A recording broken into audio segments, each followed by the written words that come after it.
Maka kita diperintahkan untuk mengingatkan orang-orang itu. Kenapa sih kita ada di muka bumi ini? Ngapain? Orang kerja dari pagi sampai sore, besoknya kerja lagi, lusa kerja lagi, bertahun-tahun di Angkasa Pura. Antum nggak bosan di Angkasa Pura? Ini yang kerja Angkasa Pura nggak bosan? Berapa tahun antum? 10 tahun Ustaz. Allahu Akbar. Nggak bosan? Enggak Ustaz. Karena dia tahu dengan tujuan dia berada di tempat ini. Tapi tujuan diciptakan manusia, kadangkala orang lupa. Ahibati fillah, jelaslah Allah mengatakan wa ma khalaqtul jinna wal insa illa liya'budun.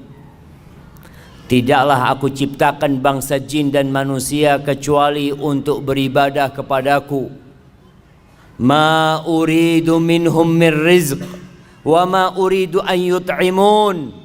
Aku nggak perlu mereka kerja kasih rezeki sama aku.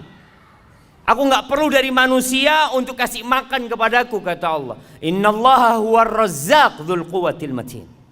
Sesungguhnya Allah yang maha memberikan rezeki dan dialah yang maha kuat dan maha perkasa. Dan Allah menciptakan isi bumi ini untuk kalian. Huwallazi khalaq. Bismillahirrahmanirrahim. Khalaqakum ma fil ardi jami'an. Dialah Allah yang menciptakan untuk kalian semua yang ada di muka bumi ini.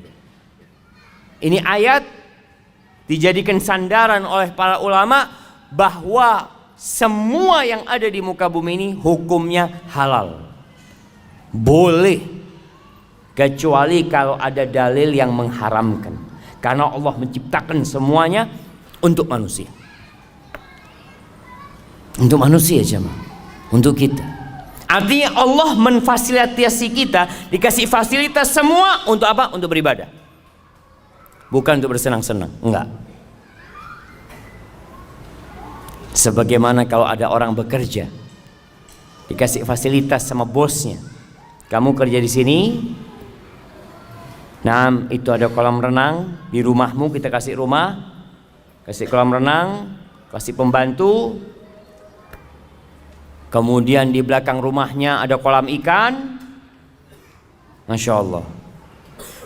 Akhirnya orang ini kerjanya berenang sama mancing. Kira-kira sama perusahaan dipecat nggak tuh orang jemaah? Saya kasih semua itu supaya kamu kerjanya bener gitu loh. Nggak mikirin macem-macem. Tapi jangan akhirnya kerjanya antum berenang mancing, berenang mancing.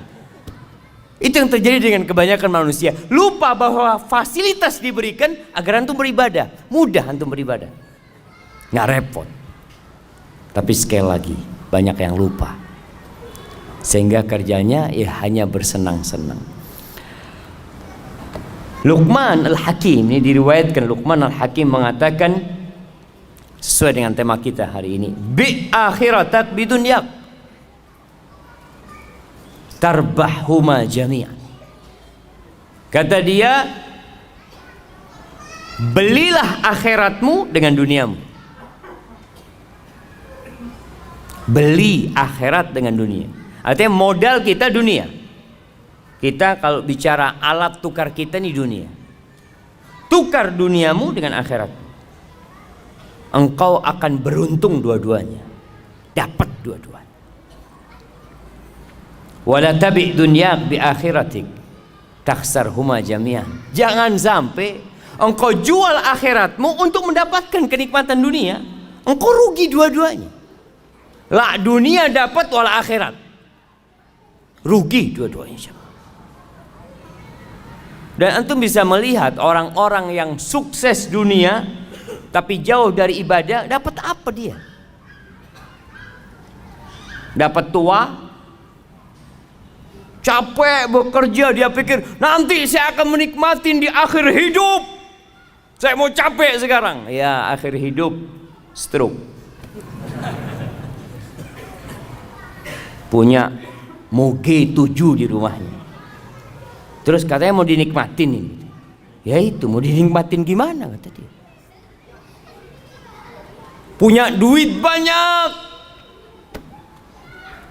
Makan donat nggak boleh. Donat lah. Terus apa? Bubur. Makan bubur iya. Anak punya duit banyak kayak gini, nggak ada gunanya, nggak ada gunanya. Antum lihat siapa? Maka belilah akhiratmu dengan jual dunia. Kita akan untung dua-duanya. Seperti petani. Antum pernah ngelihat petani jagung nanam rumput? Pernah ngelihat? Anak mau tanam jagung sama rumput? Jangan. Tanam jagung, rumput tumbuh sendiri. Gitu iya. Antum lihat tuh petani jagung ketika tanam apa dia? Jagung. Jagung dia tanam, bibitnya jagung keliling. Subhanallah, tahu-tahu ada rumput. Alhamdulillah, dapat rumput, kasih makan buat kambingnya, apanya. Tapi jangan kemudian sibuk antum cari rumput, lupa sama jagung. Ada dulu yang ngasih permisalan, dunia ini seperti orang yang lagi ngelola sawah, macul sawah. Mau tanam padi harus dibajak. Kadang-kala orang lagi bajak sawah ini, masya Allah jemaah, ada belut lewat, alhamdulillah dapat belut. Ada lele keluar, alhamdulillah. Jangan kemudian antum sibuk cari belut, cari lele, antum nggak tanam padi antum. Itu yang terjadi dengan banyak orang. Jadi kenikmatan dunia cuma selingan. Ya, untuk modal ke akhirat. Allah Azza wa Jalla mengatakan tentang manusia ini, setiap Jumat disunnahkan imam sholat Jumat itu untuk membaca surat Al-A'la sama Al-Ghasyiyah. Dua-duanya mengingatkan kita tentang kehidupan dunia. Di surat Al-A'la Allah mengatakan, bal tu'thirunal hayatad dunya wal akhiratu khairu wa abqa. Tapi kalian ini lebih mementingkan kehidupan dunia. Antum lihat tuh orang-orang yang selalu ngomong kita tuh harus seimbang dunia dan akhirat. Lihat realitanya. Apakah dia seimbang dunia dan akhirat? Berapa jam dia cari dunia dan berapa jam dia cari akhirat? Orang tuh bisa duduk di kantornya jemaah dari jam 8 pagi sampai jam 4 sore. Duduk kajian ba'dal maghrib, setiap berapa menit lihat jam. Kok nggak selesai-selesai kajian, subhanallah. Ini baru mulai gitu jemaah. Jadi kalau mau bicara seimbang, antum harus seimbang beneran. Antum cari dunia 8 jam, cari akhirat 8 jam. Bisa. Berat kayaknya Ustaz. Paling enggak yang wajib-wajib aja lah Ustaz, kata dia. Nah, tuh banyak orang yang awalnya ngomong seimbang, terakhir dia wajib-wajib doang sudah jamaah. Padahal kalau urusan kerjaan dunia, lembur dia kerjakan jam. Bisa lembur sampai besok siap. Yang penting ada fulusnya. Gak ada urusan dia jawab. Siap kajian sampai subuh. Besok kerja Ustaz. Insya Allah. Lembur untuk akhirat itu nggak siap jamaah. Karena apa? Nggak ada fulusnya. Ana izin minum dulu jamaah.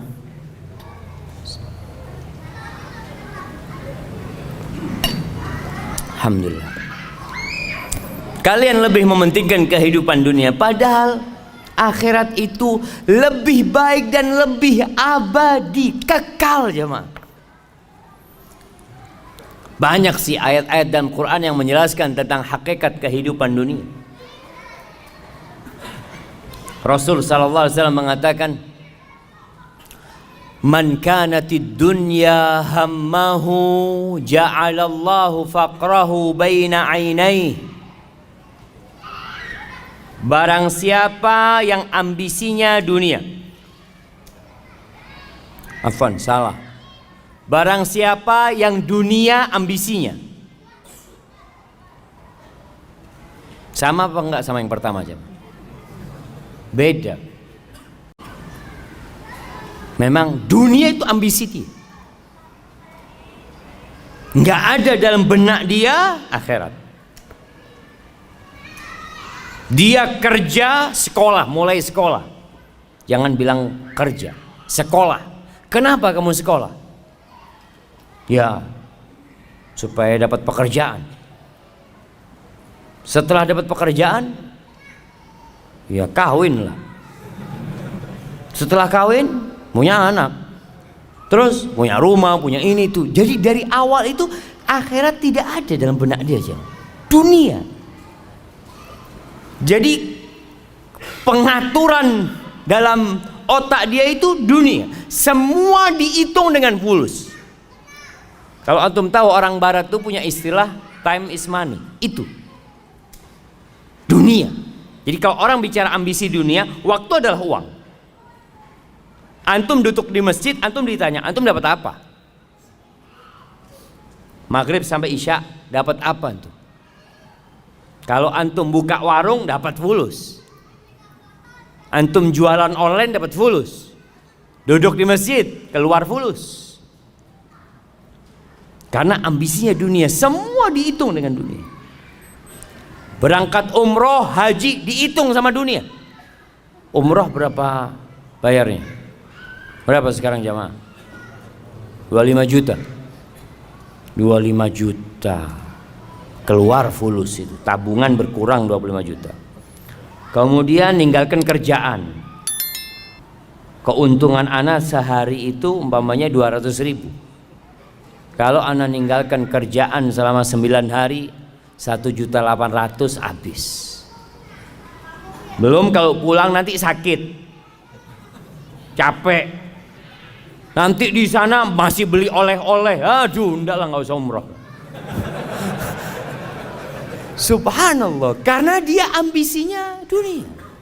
Apa yang akan terjadi dengan manusia yang menjadikan dunia ambisi dia? Ja'alallahu faqrahu baina ainai. Allah jadikan kemiskinan itu di hadapan mata dia. Perasaan takut miskin itu ada di depan mata dia, jemaah. Baina ainai, subhanallah ya. Di antara kedua matanya, kata Nabi SAW. Seperti orang pakai kacamata, jemaah. Kemanapun dia memandang, ke atas, ke bawah, ke kanan, ke samping, yang ada takut miskin. Wasyattata alaihi syamlah, urusannya dicerai-beraikan. Enggak kelar-kelar urusan dia, jemaah. Ana sering sampaikan. Dulu ana berpikir orang yang kaya raya, yang sudah sukses itu akan lebih sering di soft pertama. Karena dia sudah selesai dia. Dia mau makan sampai 7 keturunan sudah ada. Dia udah punya keran. Keran dia di rumahnya dibuka itu bukan air yang keluar, jemaah. Fulus. Sudah punya dia keran, jemaah. Tapi kenapa nggak bisa ngisi soft pertama?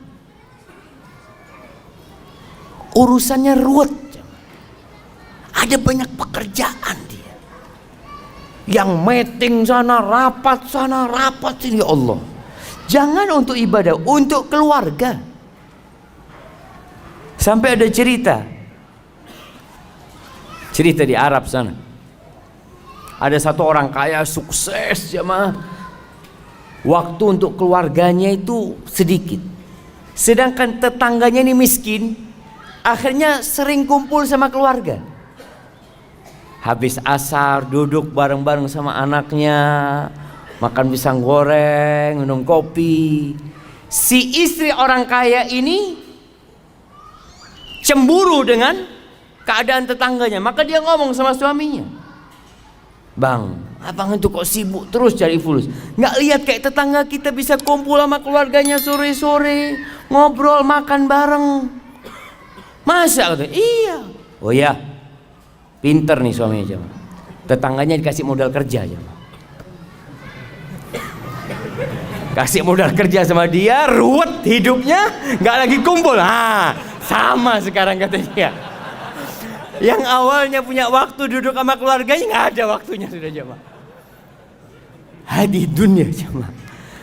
Jadi subhanallah, Allah jadikan urusannya, karena tetangganya pintar, kasih, kamu mau nggak saya kasih modal kerja, nanti kamu bisa lebih kaya, bisa punya rumah, bisa punya mobil, ini dibuka itu jemaah. Ya boleh kalau gitu. Hati-hati. Boleh bekerja, nggak dilarang. Kita bicara ambisi. Ambisinya kita tuh ngapain sih hidup di sini? Ambisi antum kerja itu ngapain? Kalau dunia nggak akan pernah rampung urusan antum. Antum lihat jemaah haji kita lebih banyak yang tua daripada yang muda. Kenapa? Apa karena mereka baru sukses ketika tua, atau mereka sibuk dengan dunia baru punya waktu ketika tua? Tua pun sama jual sawah. Kenapa nggak dari dulu dijual sawahnya? Kok baru tua jual sawah gitu loh jamaah? Sama-sama dia jual sawah. Enggak, dulu masih ambisinya dunia sawah. Oh jangan Ustaz, ini kan usaha Ustaz. Nanti kalau mau mati, ya lah nggak apa-apa dijual. Syattata urusannya dicerai beraikan jamaah. Artinya dia nggak mampu untuk menjadikan waktunya berkah. Quran nggak bisa baca 1 lembar sehari. Sehari 1 lembar nggak bisa. Apalagi one day one juice. Susah. Walam ya'tihi minad dunya illa ma qaddara lah. Dan tidak akan datang dunia kepada dia kecuali sesuai yang sudah Allah takarkan untuk dia. Artinya dia tetap kondisinya sama, walaupun kerjanya lebih keras. Kan orang berpikir semakin kerja keras semakin banyak hasilnya. Tetap yang dimakan 1 piring. Apakah kalau orang banyak duitnya makan jadi 3 piring? Malah jemaah, orang yang miskin tuh makannya lebih banyak. Antum pernah ngelihat restoran-restoran yang bebas milih apa sendiri, bakar-bakar sendiri? Kenapa letaknya di mal-mal besar? Coba di pinggir jalan. Coba buka pinggir jalan ya. Yang beli orang-orang miskin, tutup 2 hari dia. Karena orang miskin ini kalau makan Masya Allah langsung dia. Tapi orang kaya itu kan makan hanya seninya kata dia, sambil bakar-bakar. Aduh kata orang miskin, nggak usah seni-seni, ini perut lapar kata dia. Nah subhanallah, artinya semakin kaya makannya semakin sedikit ternyata jangan. Allahu Akbar ya. Dan kita tahu apa kata Nabi SAW ketika manusia mengatakan mali, mali, hartaku, hartaku. Kata Nabi SAW, walaysa laka min mal. Engkau tahu hartamu yang mana? Ma akalta, engkau makan, itu hartamu. Kemudian kau buang jadi kotoran. Wa ma labista, yang kau pakai kemudian usang, itu hartamu. Wa ma tasaddaqta fa abqait, yang kau sedekahkan kemudian engkau simpan. Kalau yang ada di rumahmu yang kau tinggalkan itu punya ahli waris, punya orang, itu bukan milikmu. Maka kadang-kala orang kerja capek bukan buat dirinya. Beda dengan yang ambisinya akhirat. Sama kerja, sama-sama sekolah, mungkin 1 bangku sama antum, mungkin 1 kantor sama antum. Mungkin orang ini tiap hari bareng masuk kantor, jamnya sama, pulangnya sama. Bedanya apa? Beda ambisi dia. Ambisinya dia akhirat. Siapa yang akhirat ambisi dia, ja'alallahu ghinahu fi qalbih, Allah jadikan kekayaan buat dia di hatinya jemaah. Kaya dia jemaah. Ada kotak amal sodakoh dia. Si fulan gak pernah sodakoh itu. Kenapa? Aduh, ada kebutuhan buat anak masuk rumah sakit, ini itu macam-macam, subhanallah. Yang fulan karena akhirat ambisi dia punya rezeki sedikit, dia sedekah. Kaya dia walaupun tidak punya apa-apa. Wa jama'a lahu syamla. Urusannya Allah sederhanakan buat dia. Allah mudahkan urusan dia. Allahu Akbar jamaah. Hidupnya tentram. Nggak harus kaya. Kalau bicara hidup bahagia, nggak harus kaya. Apakah antum pikir orang kaya orang yang paling bahagia? Enggak juga. Apakah engkau pikir orang yang terkenal artis itu orang yang paling bahagia? Enggak, banyak artis bunuh diri. Banyak. Antum kalau lihat orang-orang sukses, ada yang matinya misterius. Di negeri kita banyak orang-orang yang dianggap public figure narkoba. Karena dia mendapatkan kedamaian itu jemaah. Tapi kalau ambisinya akhirat, Allah apa? Urusannya Allah sederhanakan. Nasi sama tempe zen buat dia. Alhamdulillah. Kenapa? Karena alhamdulillah. Kata Nabi SAW, bihasab ibni Adam luqaimat yuqimna biha sulba. Kata Nabi itu cukup anak Adam ini beberapa suap yang punggungnya bisa tegak, selesai.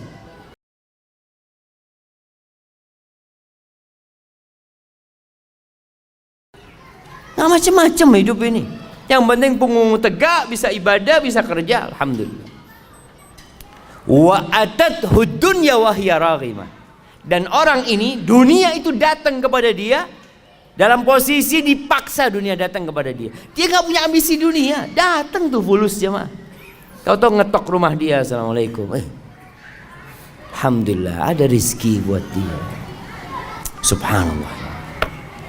Ahibati billah. Permisalan dunia ini